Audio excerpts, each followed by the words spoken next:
Hey, everybody, welcome to Love and Reload, the voice of the relocation industry. I am your host, Ben Cross, and I am so blessed and honored to be here with my friend and probably one of my favorite interview subjects in this whole industry. And no offense to anybody else I've interviewed, but Bill, I love talking to you, Bill. Bill Graebel, everybody. Can I get a virtual applause in the comments right now? Hit that like button, hit that applause button. Check in with us. How are you doing today, Bill? I'm doing really well. Thanks for your interest in coming here today. Welcome to Denver. We're in Denver. We're live on site, Graebel HQ. Yeah. Wish we'd have some snow falling today for you, but otherwise it's a beautiful warm day. You could be playing golf if you want. We got mountains right out there. I see snow caps on the mountains. It's a golf day today. It's really warm, actually, today. It's unseasonably warm. Let us know where you are out there. We got people checking in. We got Brazil in the house. So ready for this. Jana, we're ready for you. Thank you so much for being here. Get active in the comments. Hit that like button. Call Bill direct. We're taking phone calls here and live in studio.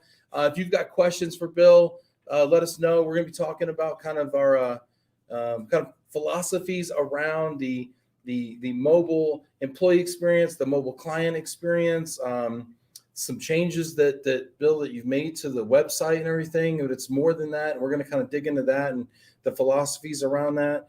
Look at this. We got Ray checking in. We got Canada in the house. How many countries can we get represented here? How many places? Drew Phillips and Callie checking in. This is great. Super producer Stacy's in the house. This is fantastic. Thank you, Stacy, for everything you do. Farrell checking in from California. Danny Herskowitz, Global Talent in the house. It's great. Matt, we got a Graebeler. Graebeler? What do we call the Graebel people? Graebelites? Graebelites usually. Yeah. Graebelites, sorry. Team Graebel. Team Graebel in the house. This is great. Vinny Valverde. Hi, guys. Cheers from Brazil. We got our second Brazilian. Vinny, a former Graebelite. I am heading to the Global Mobility. What does he say? I am heading to the Global Mobility in Brazil book launch. Have a great show, guys. I will watch it later. Vinny, thanks for checking in. I appreciate you. Yeah, I'm a little far away from the camera. Western New York's in the house. Here's another Graebelite. This is one of my also top 5 Graebelites right here. Darren Burley. Yes. All-star team coming from Seattle. Appreciate you, Darren. Francine Drusty in the house. I want to hear your questions. Throw them out there. I want to hear your comments. Brian Smith, fantastic. Another alum from the show. Dan Caraher, also a fantastic Graebelite. Look at this. Ready to play golf when you wrap up. Awesome. Tessa Boone from Ford in the house. Hello from Detroit. What's up, Tessa? It's good to see you. Fantastic. Doug Power checking in. Matthew Odike from Denmark in the house. Fantastic. We got our IAM friends. Dano McCoy. This is great. All y'all, if you've got questions or comments for Bill, look at this. Bill, why don't you answer my calls anymore? This is great. Was that you calling, Neil? Oh, this is great. I love it. Fantastic. Okay. Don't start trolling Bill out here, everybody. Come on. Looking good, guys. This is fantastic. Bill, Niemer, look at this. Jennifer Rodriguez in Chicago. All right. Get active in the comments. We're going to take your questions as we kind of go here. But Bill, I have the opportunity to come out here, and I'm super blessed and fortunate to come out here and talk to you. You're doing some different things. You've always been, in my opinion, at the forefront of the customer experience and kind of what clients are looking for, and you've never been afraid to think differently and kind of, I would say, innovate yourself before kind of even the market necessarily forced you to do it. You're always ahead of things. I've always applauded you for that. You're kind of overhauling your digital presence, Graebel.com, but it's kind of more than a website update. What are you doing differently with the online presence, and what prompted that? Oh, gosh. Well, I think what we're trying to do is almost make a digital watering hole, if you will, for the whole global mobility community. So what do I mean by that? It's a gathering place where you can find information and a sense of community. And wherever you sit in the spectrum of global mobility, whether you're a mobility manager, whether you're a potential transferee or an existing transferee, whether you're a supplier of ours, whether you're a new hired, new joined Graebel associate. So, you know, there's an array of content in there that is interactive. And so you can, on, you know, your premise, your basis of needs, kind of design your own journey and experience through there of discovery. And, I suppose what was the catalyst for it was in part, I'm always fascinated by the catalyst, right? What's the moment where you wake up or, you're in a meeting and that aha moment that says, we need to do something different? Yeah, and I suppose this isn't any brilliance, but your website is an extension of your brand, and our brand is all about positive people first experiences. Mm-hmm. And so we wanted people to have a wonderful experience when they came into our website. We're thankful they came, first of all.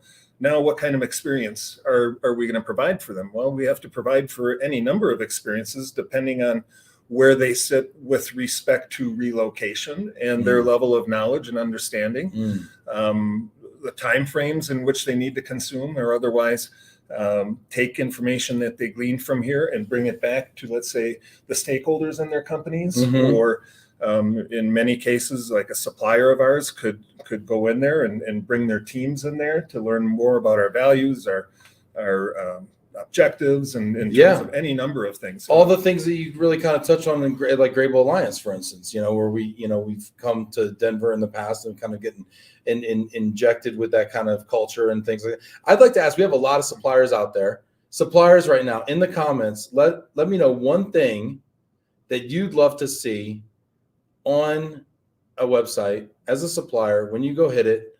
Let's say an RMC website, let's say Graebel.com, for instance. What's one thing?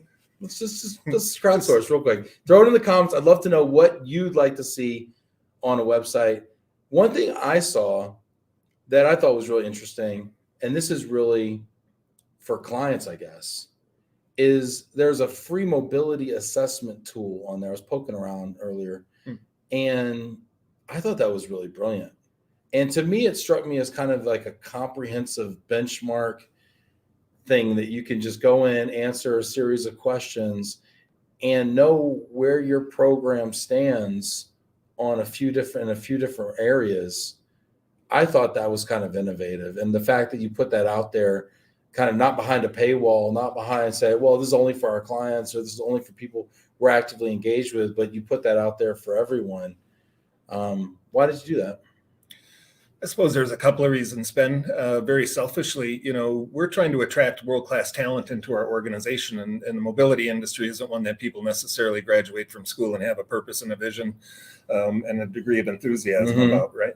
So on the one hand, there are efforts to raise our employment brand, and as a prospective employee would come to our site, now they would get a very quick digest about what our industry is all about, how do we position ourselves in that industry, what career opportunities might look like. So we're trying to kill a couple of birds with one stone, but certainly one of them was to elevate our profile as an employer and in the various markets that we operate all throughout the world.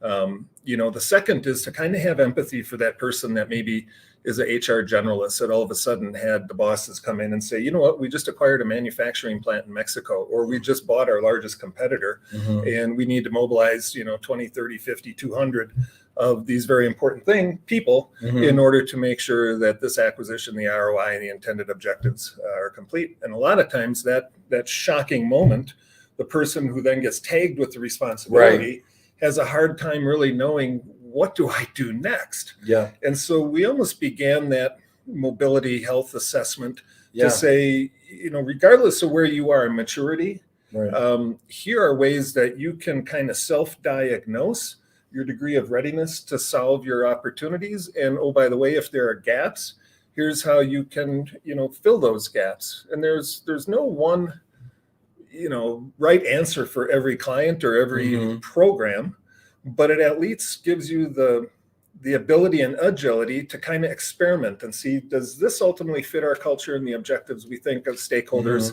are looking for, or can we substitute this for this? And at the end of that process, sometimes they'll come back and engage us and say, is this the right construct for us? Yeah, and I loved at the end of it, I got like a scorecard, right? So I went in there as a corporate person, and I kind of did the assessment because I was like, well, I want to see how this grades, And so I kind of put in some answers that I thought maybe I would have if I was a corporate person. And at the end, it gave me a kind of a scorecard that kind of told me, okay, are you kind of world class? Are you kind of adequate wasn't the word, but kind of middle of the road, or is it kind of a needs improvement? Kind of there's areas for opportunity. And I thought that was really helpful.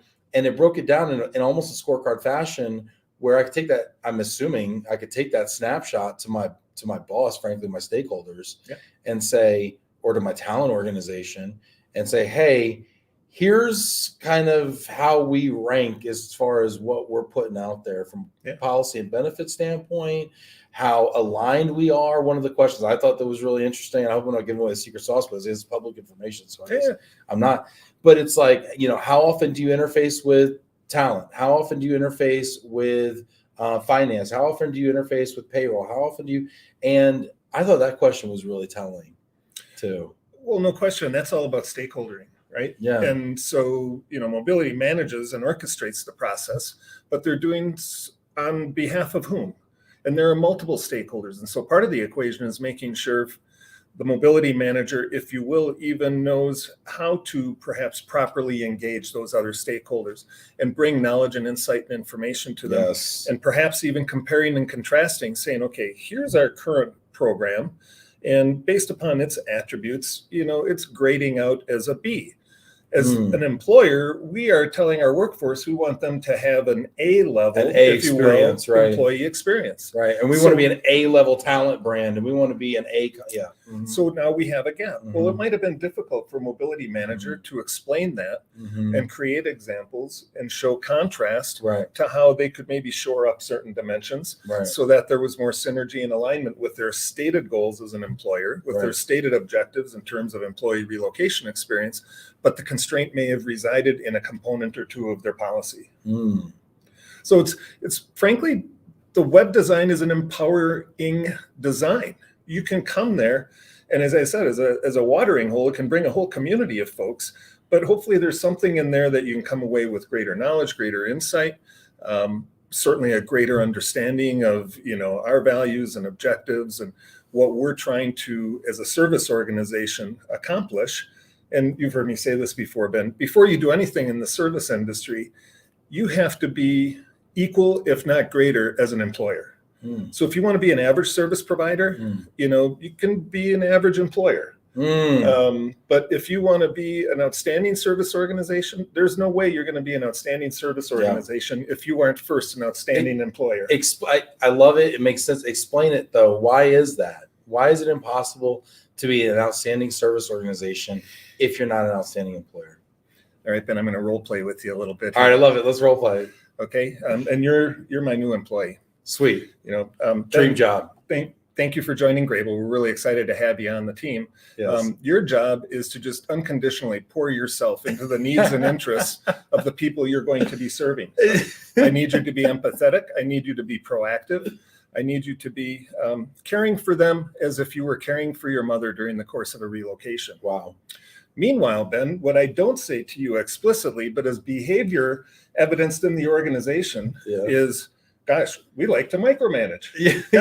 We give you no positive reinforcement or feedback or opportunities to be promoted. And so as an employer, after you get done with your day, you're going to sit back and say, my gosh, they expect everything out of me, and yet I'm just seeing a very average, blasé approach to their interest in me as a person, me and my career. I love what you're saying. I want you to pour yourself into this job 125%, and I'm going to micromanage you every step of the way, and I'm going to make it so, because we've all had that, the Sunday scaries, right, where we don't want to go into work on a Monday, right?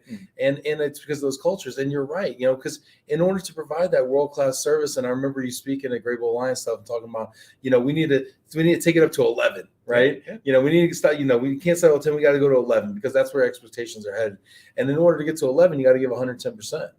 And how do you give 110% unless you're, beyond engaged, right? And so, well, that's discretionary effort. And ultimately, everybody in all phases of life, anybody they interact with, you're going to earn discretionary effort or not based upon your treatment of them and your attitude and approach, whether it's in your relationship with, another human being as a spouse, as a friend, whether it's a customer relationship, whether you are a customer, go be a belligerent customer somewhere today and see how attentive, friendly, responsive you're going to get in terms of service. Right. Great point. None of this is brilliant. It's just basic human instincts, and that's why we're kind of a people first mobility company. Yeah, and oh my gosh, I have so people first mobility. I've seen this hashtag.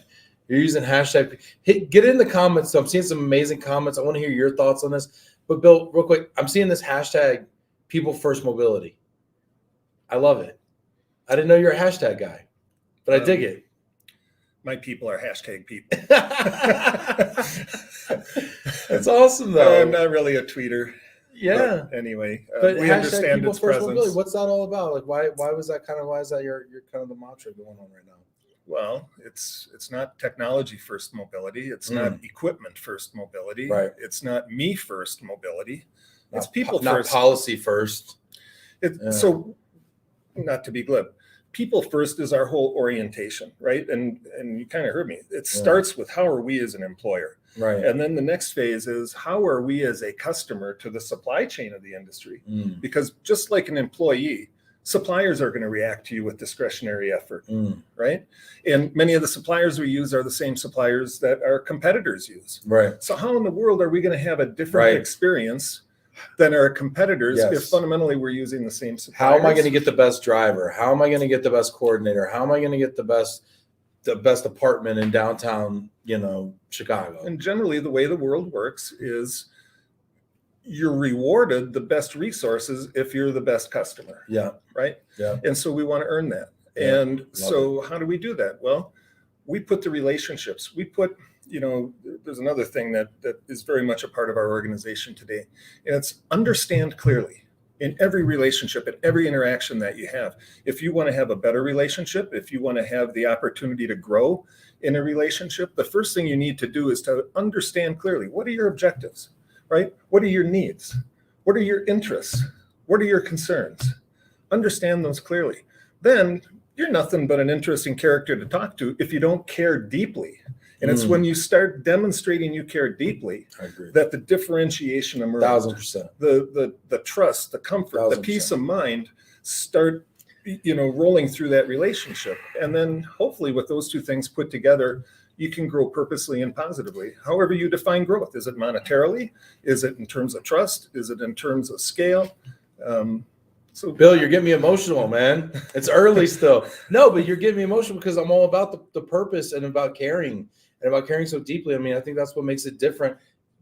If you get out of here, you're not going to see me cry. Get out of here. No, but it is though. It's about caring and about purpose. And I think that's what's different about what I do. And I mean, I carry that. I think that's why whenever you talk, it resonates with me so much is because, we open ourselves, we're vulnerable, and we care deeply about the people that we're interacting with, whether it be your staff or just the community out there. And when you say we create a watering hole, I like to think we've done that to some degree on Love and Relo as well, right? You create a watering hole where people can come together, right, and share. We've got 1 million comments coming in. These comments are fantastic. People are saying preach, Bill. Love it for sure. This is great. People are loving the hashtag. I'm seeing some Graebel strong hashtags out here as well. This is fantastic. Discretionary effort. This is resonating with people. Benjamin Johnson, what a great phrase to describe going the extra mile based on the exceptional treatment of fellow humans. Yeah, a discretionary effort. If I was going to, talking to all the leaders out there, I think your number one job as a leader is, frankly, getting discretionary effort out of people. And I mean, how do you get that out of people? You give it by trust. It's kind of interesting because I think it's counterintuitive sometimes. Like if I don't micromanage, if I don't push, I get more. Yeah. Like if but people tend to kind of want to beat the horse to make it run faster, but it doesn't really work like that. You get tossed off the horse sometimes. Well, you've heard me say this before, Ben. Everybody I believe walks around life and has a subconscious need to get more love into their life, right? So how are you going to get more love in your life, right? Sitting here, hoping, waiting, praying. For the most part, you got to take the first step, and you've got to have more acts of loving kindness on display in order for then the world or whatever person or entity can react to you. And generally, in a sense, love breeds love. And that's right. You get what you exactly. You get what you give, and that's why we did. That's why we titled the show "Love and Relo." I was just having this conversation with Lynn Shotwell, over dinner a couple weeks ago, and she asked me about the name, and I was like, "Yeah, I know it's a silly name, but it's a constant reminder. You can't take yourself super serious and like be super full of yourself if your show's called Love and Relo. Like you're constantly, I'm constantly reminded by the priorities of the show, you know, and that's, dude, Well, and you that's come why I back take this guy. and why is love important to us, right? So Mhm. we're in the service industry. We're in the service industry serving people at one of their most vulnerable times in Amen. their life, right? That's right. They have a job change, they have a location change, they're managing needs across oftentimes an extended family, you know, whether it's Mhm. elder care issues or child care issues. And so again, if we aspire to be a great company, and we have those explicit and implicit aspects of duty of care that kind of ride on the shoulders of the brand, gosh, you just better pretty much come to grips with the fact that what you're doing is an act of love when you exhibit a duty of care on behalf of others. Right. And so let's not run away from the notion of love. Right. I mean, truth, love, integrity. Integrity, truth. Yeah. Did I get it right? Truth, love, and integrity are our values. Truth, love, and integrity are your values. And I always thought it was interesting. I mean, before I kind of like bought in 100%, I always thought it was interesting. Like that was like you rolled with that, and like that was you, and that was who you were, and that was really the first mantra I ever heard. And to put it out there and like front and center like that, I mean, I thought it sent a message. And the key ingredient is integrity, right? Mhm. Everybody that is kind-hearted and civil, for the most part, wants to be more truthful, wants to be more loving. But it's your actions that then demonstrate the integrity you have behind your intentions, right? Yeah. And so it makes actionable things that are kind of like mom and apple pie, but related and purposeful for the purpose of the business that serves this industry, that assists fellow humans in vulnerable moments of their lives and career. Yeah. I want to hear what you think out there. Hit that heart button. We're talking about love. Hit that heart button. We can talk about this all show. Hit that. How do you show love in your day-to-day? Oh, get a hug from Bill Graebel. Bucket list right there. Viva Van Bakel, have a great show. Nice to see two legends right before the holiday season. Viva from the Netherlands. Look at that's another country. It's crazy times globally, but let us all keep on moving forward. Viva, big hug, buddy. It's good to see you here. Just seeing your little avatar there is great. Robert Brizuela, it's great to see such a deep and strategic focus on actual clients' needs from an HR perspective. Awesome. Robert, we got to get you on the show. I hope everything's going good over at Chewy. Lynn Ripley, hi, Ben and Bill from Houston, checking in. This is great. Hosea Botley, my man from Seattle. Fantastic. Val here checking in. Stephen Meyer, we got a household goods driver. Nice. Look at this. Awesome. Good to see you, Mike Falia. There you go. Pam Capici there. Look at that.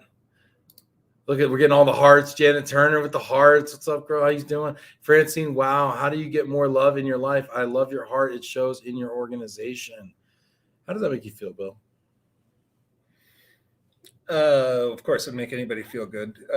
But, you know, to give you a more sensible answer, feel very validated, Ben. You know, so much of what we've done, to your point earlier, is, you know, maybe a bit on the pioneering edge. We've always had a different motive, perhaps, than a lot of our competition, whether when we were in the van line business or now in the mobility business. So it's been a part of our DNA, if you will, for years, to make a difference, to leave the world a better place than we find it, and to help people advance in their lives and in their careers, right? So always kind of felt like we were just a weird duck and a voice in the wilderness, but feeling more and more validated that, you know, our principles of truth, love, and integrity, and many of the things that, you know, we act on have stood the test of time and are more valuable today than ever before. And They so that are. feels Isn't pretty that cool. crazy? Because people will say things, oh, you know, like it's not like back in the day, or back in the day it used to be like this. But I feel like truth, love, and integrity are more important now than they've ever been. Wouldn't you like a little more of that out of your politicians? Wouldn't you like a little bit more of that out of your public company leaders, by and large, as a consumer of their products? It's a lagging. Those are lagging markets for sure. But I think it'll come around, because we're living in a transparent world right now, because everything you do is out there. Yes. And you can't escape it. And you have to be really comfortable when you look in the mirror. You have to be really comfortable with who you see. Yeah. Because there's no more two faces. There's no more, I'm going to go to work and I'm one persona. I'm going to go home, I'm another persona. Like, you know, there's a singularity right now afoot. And I think that you have to be really comfortable with who you are. And I think the fact that you've been leading with those truth, love, and integrity for a long time, I think is I think you're ahead on that. That's really interesting, Ben. And as you look to the future, right? Generational wealth, right? There's a lot of money out in the stock market today. A lot of that money is going to be in the hands of quote unquote millennials in just a few years. I hope so, Bill.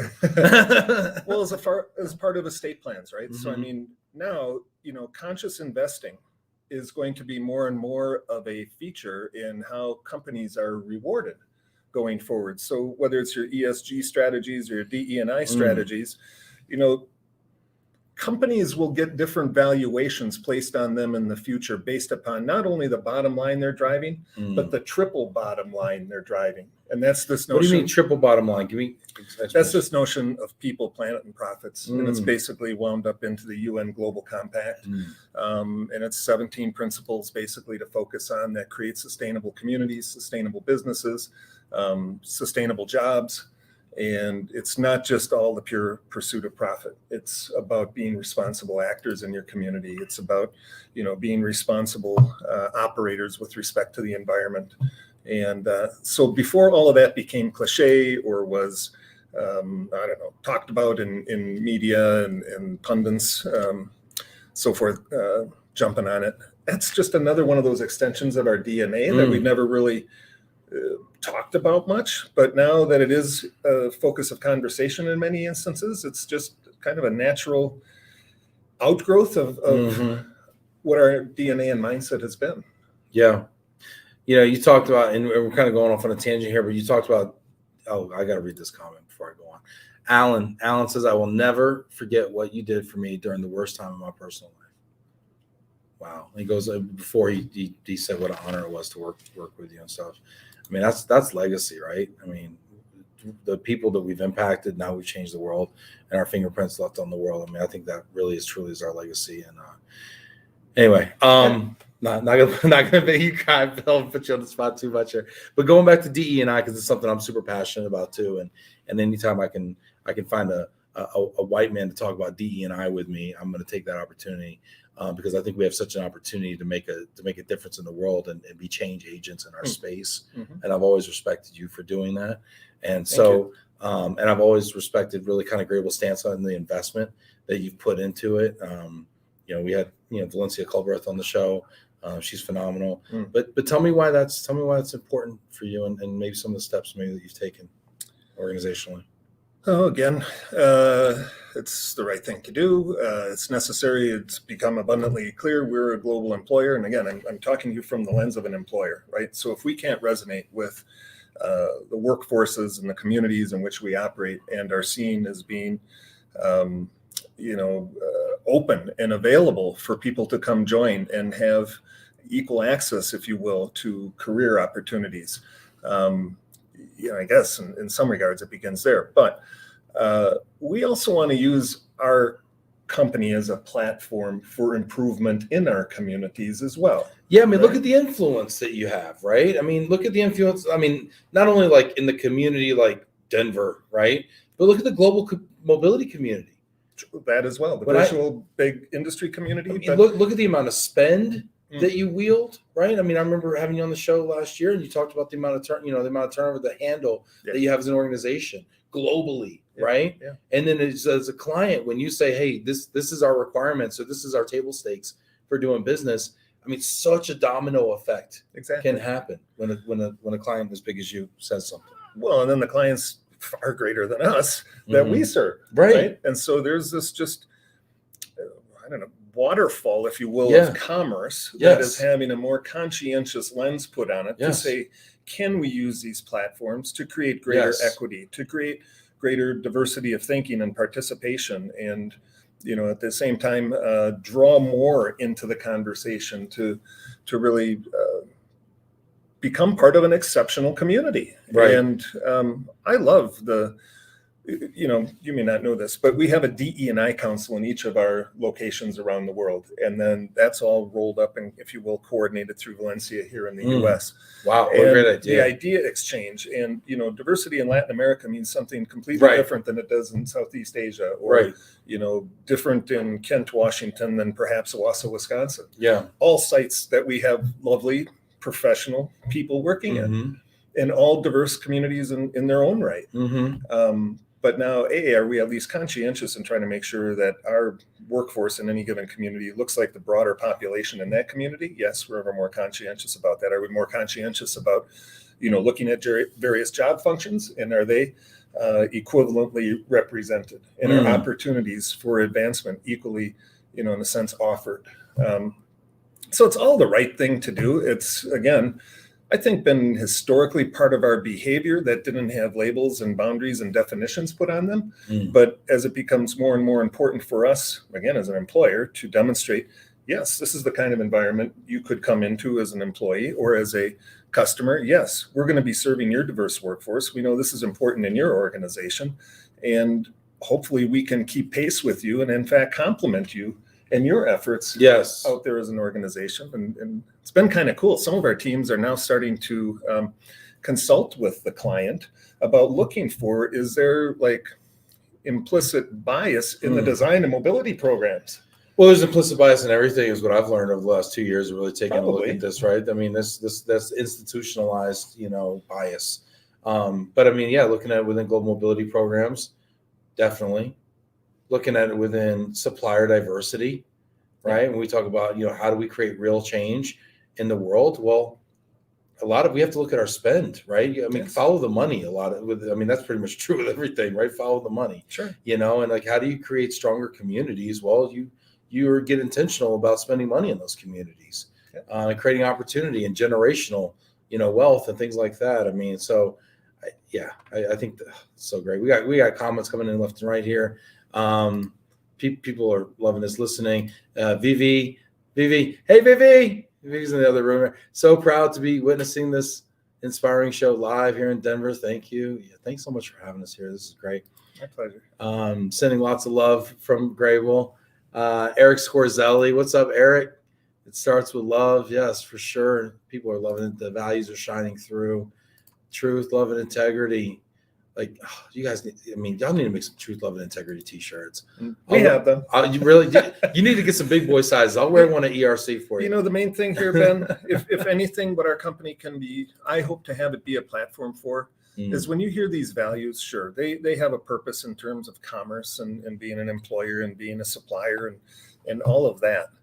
But, people first. People are not workers first, they're people first. And so if by extension of our brand's values, we help even people who don't directly touch our brand somehow take a path different that helps make their life better, their communities better, right? So again, it sounds weird, but as a private company, we have the choice to think, act, and behave in that way. And then we just happen to apply it to a business that enables us to be sustainable so that we can continue to provide, if you will, those examples of goodness or leadership or whatever the case might be. Yeah, I love it. I absolutely love it.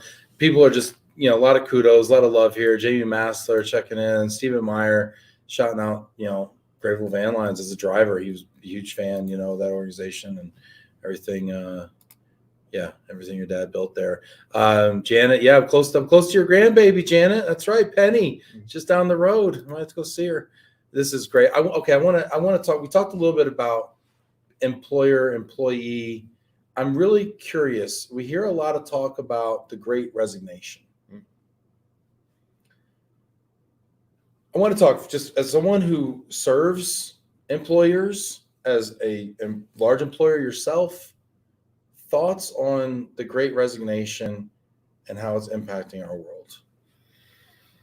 Gosh, I have a couple, 3 veins of thoughts maybe that come to mind initially.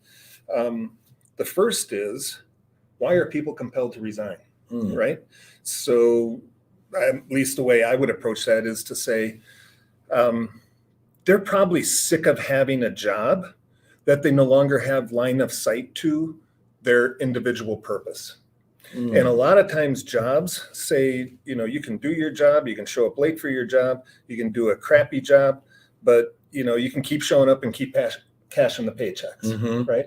And there are a lot of actors that go through this world that, unfortunately, that's a conscious trade-off they make. They're in a role, they have a paycheck, and they're doing something, and they're doing it maybe rote, but it isn't driving and fulfilling them.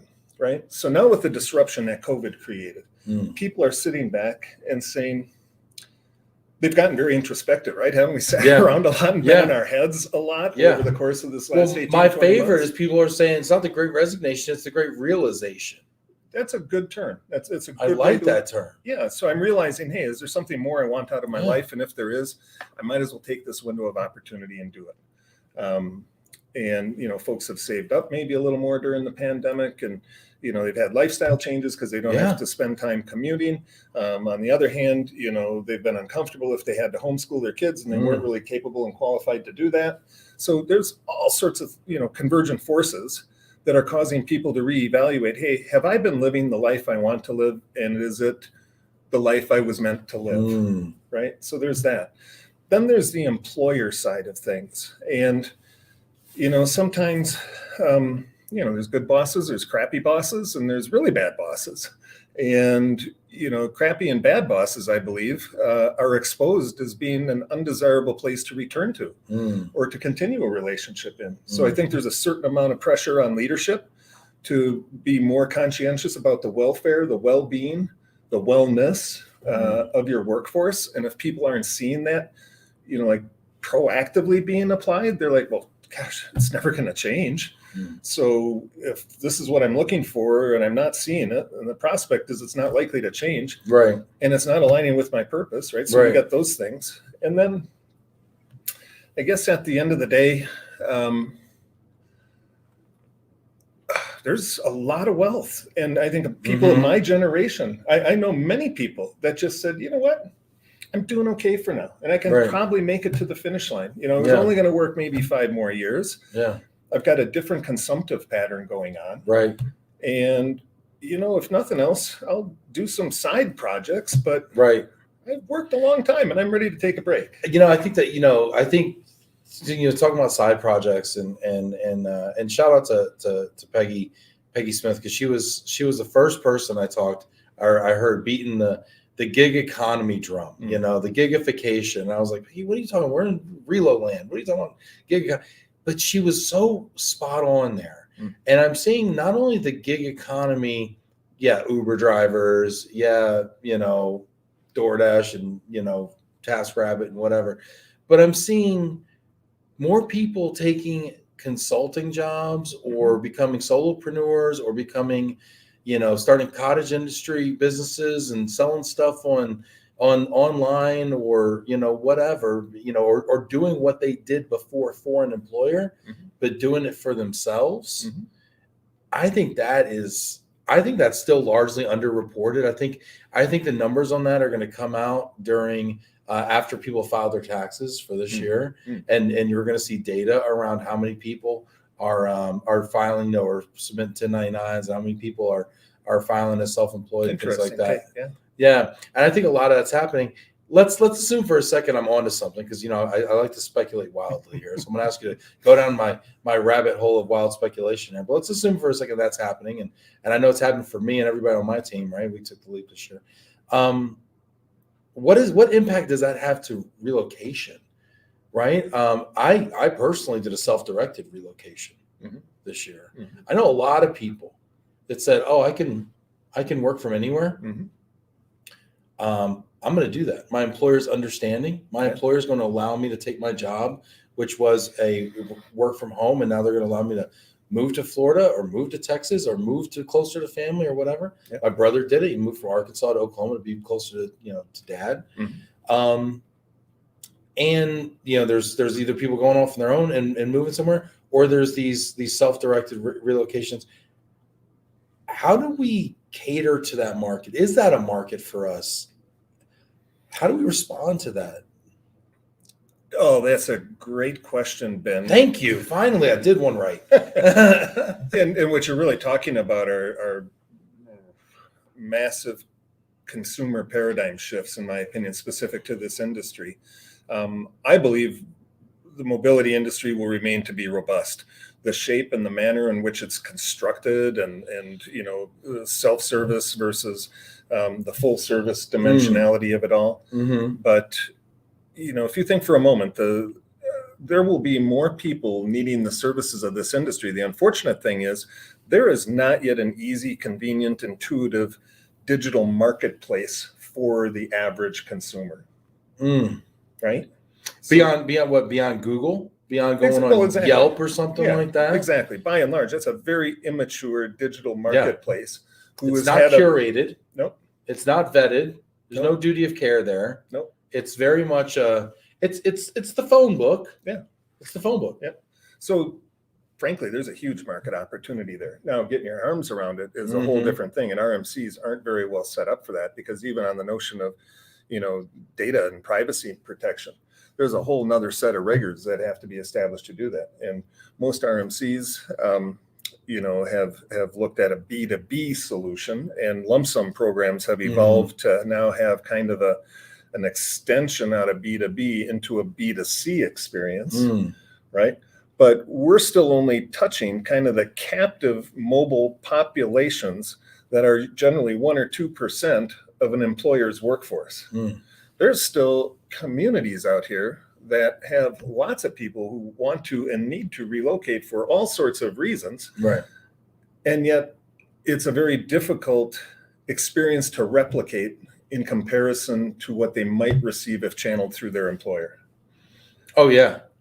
Yeah. I mean, it's very much the COD marketplace, very much the consumer, and the it's kind of the lump sum, but with even like less curation and less options and less funding sometimes, or sometimes, more. I mean, some people are selling their houses and they're making a lot of money on their houses. To your point, there's some wealth out there. I also read something out there, and somebody fact checked me and put a link in the comments, by the way, that the U.S. consumer credit card debt and consumer debt is actually at like a low right now, which also I think helps the Great Resignation.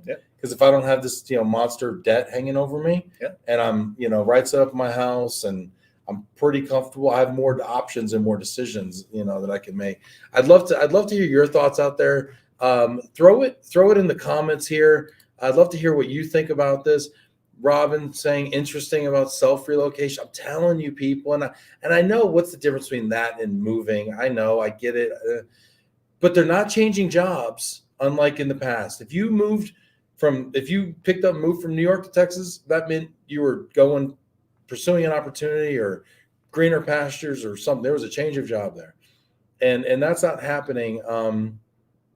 People are just moving, but they're keeping their jobs. So I think it's interesting. It's different. Drew, more non-sponsored reloads this year than corporate sponsored reloads. This is the next frontier. Drew, how do you tackle it though? To Bill's point, how do you wrap your arms around that? What's that customer acquisition process like? We all understand how to go out and talk to corporations about captive mobility programs. How do we wrap our arms around the general public? I mean, that's a whole different proposition. So there's even a little bit of that when you asked me about people first mobility before, right? I don't know. What are we going to do? Not pay attention to those people? You have to, right? Right. So an overwhelming flash of the obvious, it almost feels like. I mean, obviously, everybody knows we're not set up to be a retail individual one-off consumer provider, but might we be in 10 years? And do we not want to use our brand and be a platform for a place that people could come and get reliable, contemporary, trustworthy information about relocation that maybe augments their Google search? Right. Well, that's part of the approach even to the website, is maybe we don't have the commercial solution for them today, but we can be of value to that fellow human being as they go through a journey that is important to them, but they may not have all the tools at their disposal or awareness of what to look for. Interesting. Anyway. We are well positioned to make recommendations for sure. Janet Turner says, I would say repeat customers, market to individuals you have moved before, connect with them on LinkedIn. That's interesting. Connect with individuals on LinkedIn. Millions of people suddenly have the ability and means to move anywhere. Better believe there is a market out there. Yes. Absolutely. Interesting. Benjamin Johnson, what if employers offered to cost share self-generated relocation with any new employees, giving them access to quality providers? Do you see? That's kind of like a lump sum. Do you see corporations chipping in on some of these self-directed moves? Of course, but then is it a meaningful component of the market at this point in time? Not yet. Not yet. You know, the reality is, I mean, a lot of what we're talking about here is that employer-employee relationship, the leverage has tipped to the employee. Oh, it has during the hasn't course it? of the pandemic, right? And so it's early days on all of these fronts. Which is crazy because a year ago we're sitting here with super high unemployment rates. Yeah. And now it seems to be in favor of the employee. Yeah. Yeah. I mean, how many open jobs are there in America right now? 10 million? Something like that. That's a lot. Right. And so employers are desperate for employees, and you know, the agility of employers has probably never been greater. And I think we're just beginning to see, you know, this is not a knee-jerk reaction in the fourth quarter of 2021 and then everything is resolved and the employers are back in the position of leverage. Mm-hmm. I don't think that's happening for some Mm-hmm. time, right? And I don't care if you're in manufacturing, professional services, fintech, whatever the case might be. You know, the rest of the world is basically looking at their employers and saying, what have you done for me lately? Yeah. Is there a way that we can give, so if there's 10 million jobs open in the US, and unemployment is at, oh gosh, I don't know. I think it's 4-ish now. 4. Yeah. So it's low. Mhm. It's low, and yet there's so many jobs. So it's not like, oh, people aren't working or whatever, right? I mean, it's just there's more jobs than there are people to fill jobs. Yeah. And we know that people to fill jobs is really the lifeblood of the economy. And yet we've seen, you know, restrictions on immigration kind of tighten a little bit and things like that. We just don't have the pipeline to talent. Is there an opportunity for us as relocation professionals to help our corporate clients access talent, either get them over here, help offshore maybe some of those functions? Maybe, I mean, is there something, I mean, you're smarter than me about stuff, Bill, but is there something we can do strategically to step in and help them bridge the gap when there's so many roles open? Well, part of that's, you know, taking an assessment of their program, right? And if you will, hopefully we're coming out of the pandemic.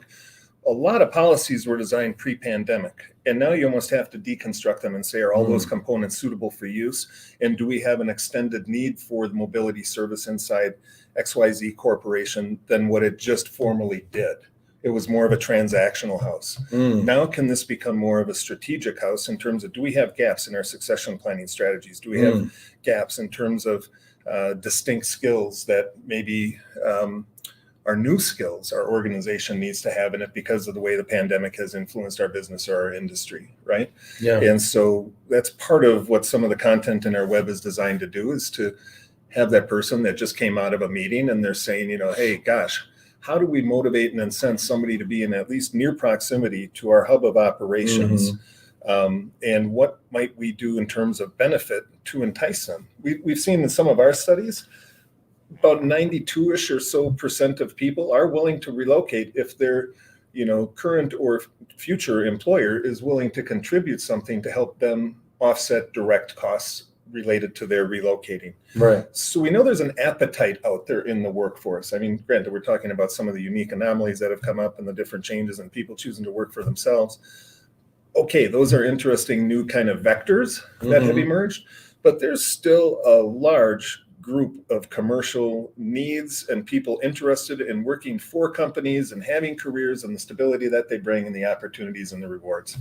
And so I think we're going to see companies continually to lean into how can they be more attractive in the recruitment phase? How can they be more compelling and engaging in the onboarding phase? How can they be more facilitatory in terms of the development phase?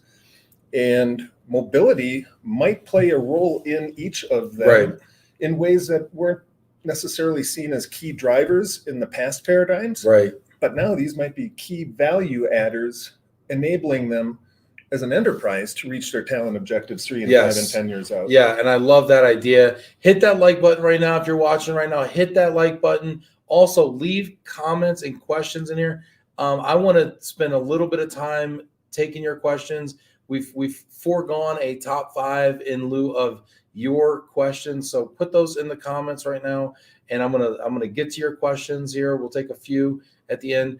Bill, what you're saying though, it means that global mobility companies and relocation management companies probably need to become more than relocation management companies, and probably something more talent management or strategic talent. I mean, mobility is one tool in the toolkit of talent. Right.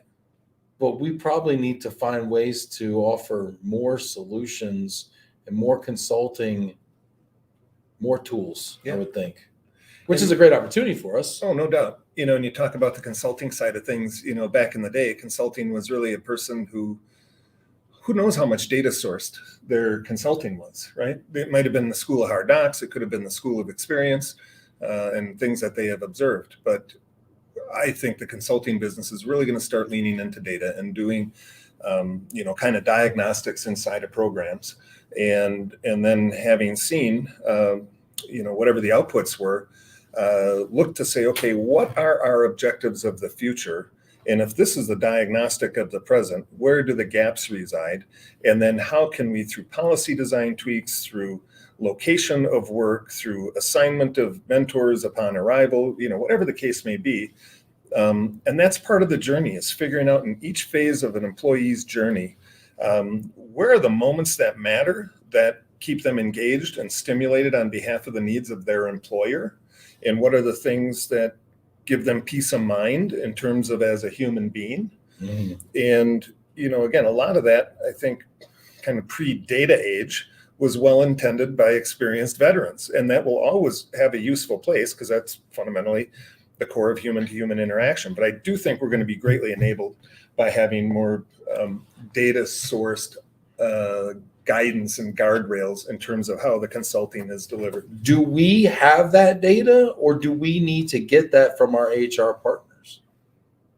Yeah, it's like how much can we do with the data we have? Yeah, our like if we were to scrub all of our clients' data and assess that, or an individual client's data and assess that. But one example, like we never see, is how did that employee perform upon arrival in the new location? Outcomes, 3 months, 6 months, a year, 2 years down the road. So what do we know then about policy elements that could have positive or negative factors on their experience after, quote unquote, the relocation's over? That's what we hardly ever see. That has always been the missing link in the ROI discussion, in my opinion, is outcomes, right? That's the other side of the equation as well. What happened? And that gets sensitive because the mobility manager largely isn't the supervisor. Right. And they maybe don't have good feedback loops inside their own company to get that feedback back to the mobility manager to feed into the, whatever data analytics machine. And we need the performance data, and then of course there's privacy concerns and all that kind of stuff too. Love to know what you think out there. Super interesting. We got a couple people chiming in here. Robert Brizuela, this whole self-directed relocation thing, it's an uncomfortable topic because we're not built for this, right? Our industry's not super built for this. Although individual providers are built for it, right? Moving companies do COD and corporate, and some temp living folks, they might throw some units on Airbnb and they have their corporate folks. But largely as an industry, we're not built for this. But Robert brings up a great point, and I love it, talking about data and citing and sourcing. He actually puts a link here. Self-relocations are happening by the tens of thousands. He links here to a website. Is a no-brainer cost concierge solution with cash incentives for anyone to use. Interesting, Robert. Thank you for sharing that. Yeah, appreciate it. Janet's got a question. Do you think connecting with immigration attorneys could be a good resource for talent? Of course, right? If they're going to cross a border and try to get a job in the place they land, it's pretty hard to do that without the engagement of immigration attorneys. Sure, but I mean, Janet, the thing is, and I'm not an immigration attorney. I know.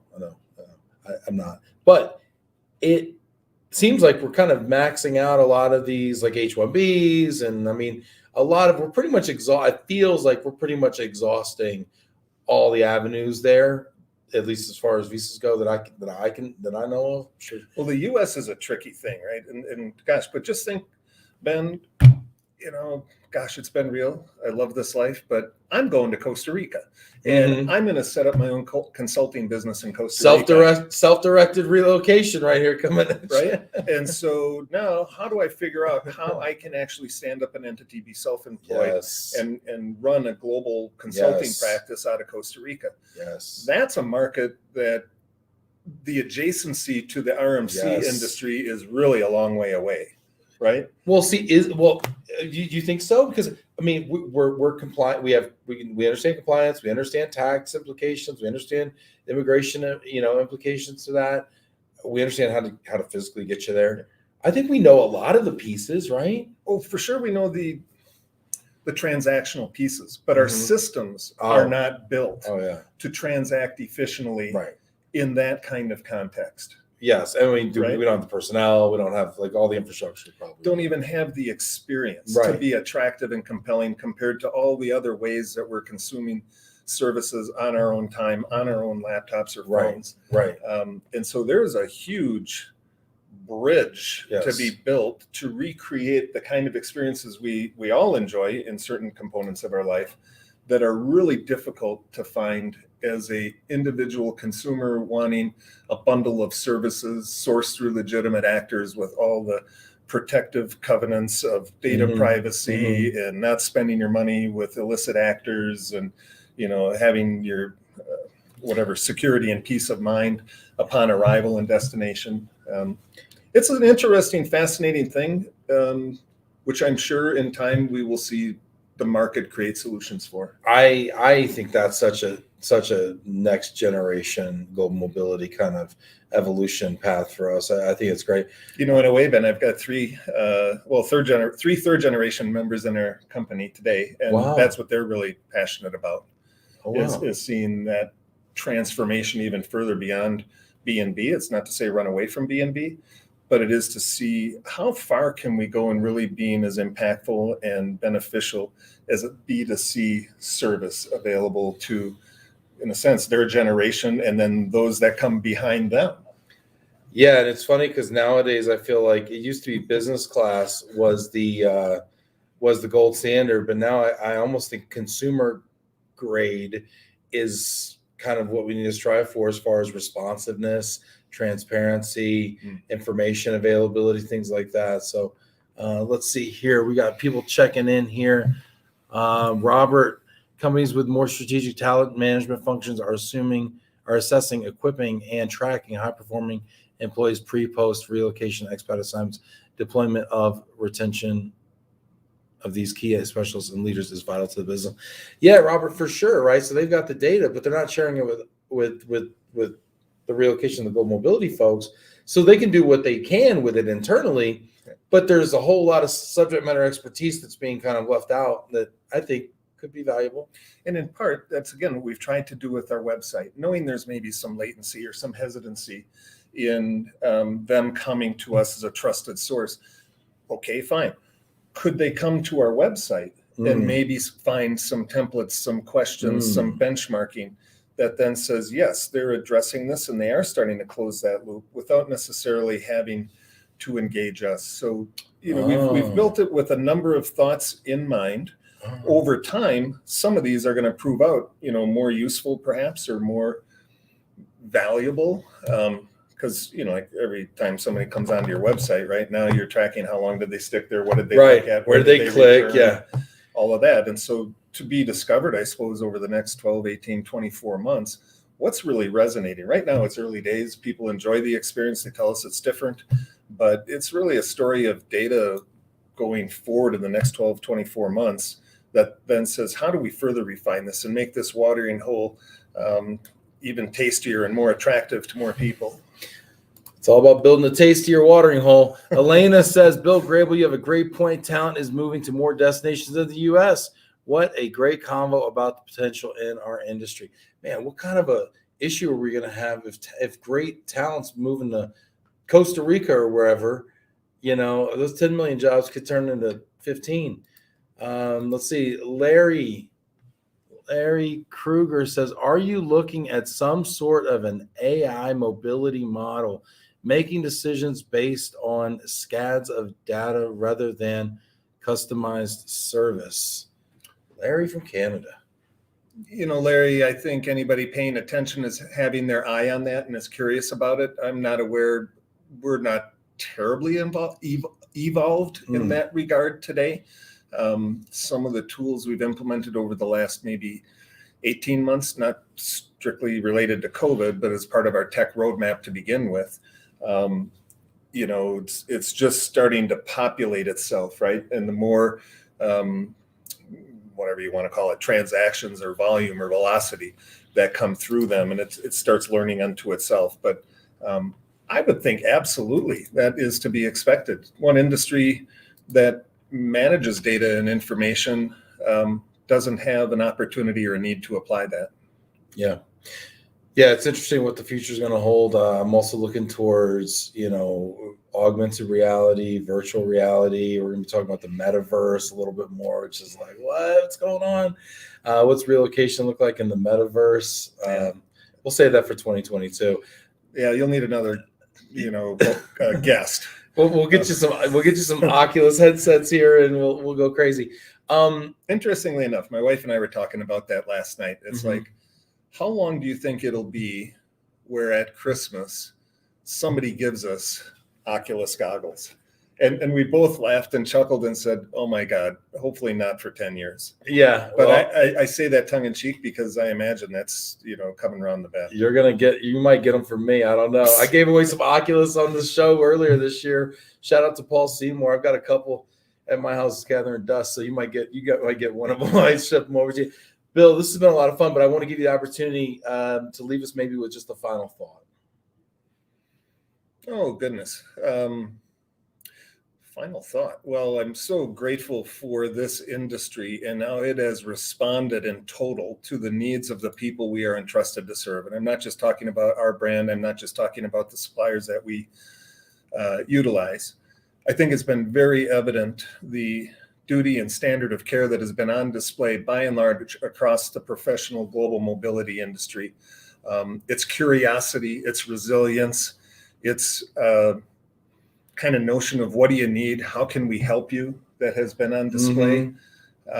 It's really impressive, and it makes me proud to be a part of it. And I'm looking forward to the future and however it evolves.